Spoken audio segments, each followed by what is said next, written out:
2024 batch তোমরা অনেকেই কিন্তু তোমাদের ফলাফল পুনর্নিরীক্ষণের জন্য আবেদন করেছো এবং তোমরা তোমাদের ফলাফলের জন্য অধীর আগ্রহে বসে আছো। তাই তোমাদেরকে আমি আজকে জানাবো তোমাদের ফলাফল সত্যি একদম কবে দিবে এবং এক্সাক্ট তারিখটা তোমাদেরকে জানানোর চেষ্টা করব। সো হ্যালো ফ্রেন্ড, আসসালামু আলাইকুম, ওয়েলকাম টু এইচডি ইডুস and HD with us. So প্রথমত তোমাদেরকে আমি যদি বলি, ফলাফল পুনর্নিরীক্ষণের নিয়মাবলী যেদিন দেওয়া হয় তার এক মাসের মধ্যেই কিন্তু বরাবর এক মাসেই মধ্যেই তার রেজাল্টটা পাবলিশ করে দেওয়া হয়।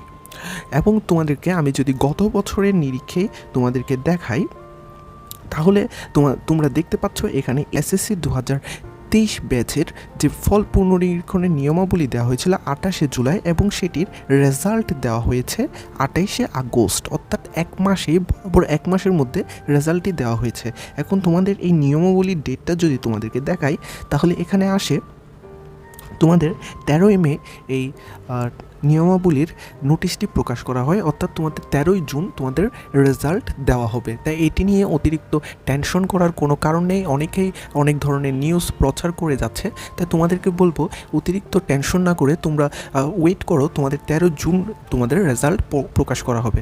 সো আজকের ভিডিওটি ছিল এই পর্যন্ত। সকলে ভালো থাকবে, সুস্থ থাকবে। তোমাদেরকে একটি ছোট ভিডিওর মাধ্যমে আপডেট দেওয়াটাই ছিল আমার মূল উদ্দেশ্য।